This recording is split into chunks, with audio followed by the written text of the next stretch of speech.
How much can you benefit, the offense can benefit as a whole, that you get all the reps?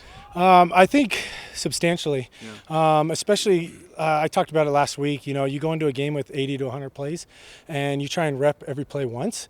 And so there's some plays when you split reps that you just don't get full live speed reps at. So just feeling more comfortable with the game plan. I think more comfortable for me getting back in the saddle again of just feeling, fast play. Guys running around and fitting in tight windows. I think that's what I did better in the fourth quarter. Was I trusted my arm and I trusted my eyes in that fourth quarter, as opposed to the first half. I was a little bit hesitant on some things. I completed the ball, but I felt like I missed some throws eyes-wise, just because I didn't feel like I was back in the swing of things. So taking that momentum in that fourth quarter and what our offense did, and hopefully carrying it over to a very good Hamilton defense on Saturday. The 8 sacks obviously kind of jump out in terms of the stats. Now that you've had a few days to think about it and watch some video, what do you think was the cause of that, and what do you need to do, in terms of yourself as a quarterback to improve on it? 4 sacks on me, so take that right there. We're back down to 4 sacks, 2 in the RPO and 2 late in the game. I just held on the ball way too long trying to make a play. We were up against the clock, so trying to get a big chunk, something I don't normally try and do, but situational. There's 4 sacks right there off the top of my head. We had a miscommunication on a protection issue. It's not like anybody got beat. They just had a good pressure versus our protection.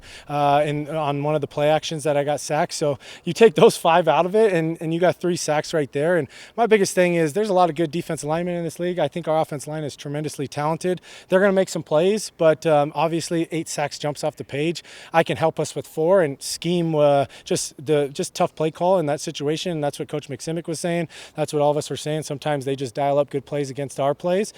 So that's 5 right there off the top of my head. So I got to be better for the guys. I got to get the ball out of my hand. I got to try and throw the ball away when given the opportunity. But I feel really confident in this group in front of me, and I'm not going to let these sacks, dictate what changes throughout the week. This offensive line's been playing extremely well pass game-wise, and we got to get the run game going so it helps them out. Also, we're going to be at home, so we're not going to have the crowd and the crowd noise and the snap cadence. Sometimes it's hard to hear, and so sometimes we had to go on silent. So it just gives the defensive line a little bit of an edge. But I think the guys are excited for this week, and we got a good opportunity to showcase ourselves against another top team in the league. You mentioned the run game. How do you get that on track? Well, I think the biggest thing is early efficiency, early gains. It's tough when you hand the ball off a couple times early on and they stop it, and then all of a sudden the game gets a bit out of hand. As we got into the third quarter and into the fourth, we were down multiple possessions. So you got to abandon the run game at some point. So early success in the run game, what I found in this league, has led to way more wins than, you get stopped in the run game and then you got to drop back and make a bunch of throws. So this offense can do both. We can win games by running the ball. We can win games by throwing the ball. But it would be nice to put together a game where we have both of them. You said on Thursday, I think I was in Regina, that you're expecting to see some Fajardo jerseys, but people wear them and you expect them to boo you. Did you see the jerseys and did you hear the boos? I signed a couple of jerseys, and that first huddle, first play coming out of the huddle, we got the ball first. I think they must have announced me as the quarterback or something, because they were booing extremely loud. So that's what I kind of guessed. And I was yelling in the huddle there, and boys couldn't hear me. So they let me have it for sure, but there's a lot of good people over there, a lot of great relationships I've built over there, and it was just kind of one of those full circle moments to have my first start as an Edmonton Elk in Sask, a place that I have yet to play since I left. Cody, how do you think the group is holding up? Obviously 1-5, not to start anybody would want. Just in the locker room, how do you think the group is doing? This group is unshaken. We have a lot of great human beings in that room and a lot of great football players. The message was simple. It's 1/3 of the season's over. There's nothing we can do about the past. All we have right now is 2/3 of the season ahead of us, 12 games. We have to take it 1 week at a time, 1 win at a time, grind through it, and then at the end of the day, we're going to look up and see where we're at in the standings. I think there's a path for us. We got to get hot, obviously, but there's a path for us. By no means is this season over, and we're not thinking about that no matter what the media says. We're not thinking about that in that locker room. We're thinking about how we can win the next football game. And you'll see if, we find a way to win a game, we'll catch some momentum, and then guys start believing a little bit more. You start having that success, that hard work starts to pay off, and then it's just a little bit more fun. You're having a little bit more fun, and I think the teams that play with that fun, free atmosphere play the best. And you're not having fun when you're not winning games. So winning games definitely helps that, and we're going to try and do everything we can this Saturday and try and win a football game. The importance of that one win, too, how it can change momentum for a team, or just change the feeling of a team? Hey, we finally found a way to win a game, right? That's exactly it. And it's belief, and it's hard to believe when you don't have that success. Right. And you have that one game and then the momentum. I've seen it in this league year after year after year.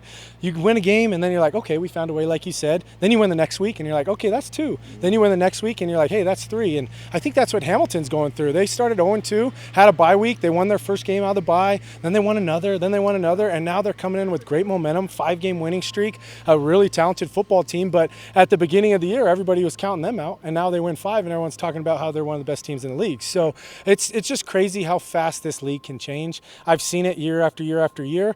I've seen it when the BC Lions were 0-7 and went to a Grey Cup and won a Grey Cup, right? So it's not that it hasn't been done before. Is it extremely hard? Absolutely. When you lose early games, you just make it a tougher situation for yourself, but by no means is it out of the reach. And so we got guys that believe in there, and I think when the wins start coming in, that belief continues to ascend, and guys just continue to come and have some fun. How much appreciation do you have for what Bo Levi's doing this year, considering a lot of people wrote him off 3 or 4 years ago, extended in age, but he's just firing it. Right? Guys wrote him off last year and he was up for MOP. So, because I was in the East and I was part of the game that they benched him. And, you got a Hall of Fame guy. And that just goes to show that in the CFL, you play long enough, doesn't matter what your track record is, they don't pay us hundreds of millions of dollars. If they're going to make a change, they're going to make a change. So he comes back, rallies off. I think that might have been the best thing for him because he came back playing free. And then he let that confidence and that swagger that he had when I played against him in Calgary just roll over into this year. And so when you play veteran quarterbacks like you do, Trevor Harris and Bo Levi Mitchell, the way I approach the game is a bit different. You got to protect the football. And I thought something that kind of was overlooked in that game last week is we didn't turn the ball over. And that's what you got to do to be in football games, to be in one-possession games. And when you go against veteran guys, you have to find a way to protect the football. I think Hamilton is the number 1 team in interceptions defensively. So when you make a mistake as a quarterback, they're going to make you pay. And last thing I want to do is give a talented quarterback like Bo Levi Mitchell an extra possession. So I got to be on my P's and Q's. I got to make sure I'm accurate with the football. I make the right decisions because I don't want to give him any extra possessions. Maybe the best defense against Hamilton's offense? You stay on the field for a while. Without a doubt, keep them on the sideline. Here's the thing, though, they're a good football team, so their defense is just as good as their offense. So we got our hands full with that team, but I think this group is confident. I think we're excited for the challenge. The good news about playing top teams in the division is you understand where you are. There's a measuring stick, and we just understood. We took the Riders to all the way of 60 minutes and lost by 3 points, a couple plays here or there. The big message I had to the guys is when we make mistakes, which we're going to make mistakes, we just got to find a way to not make them in critical situations.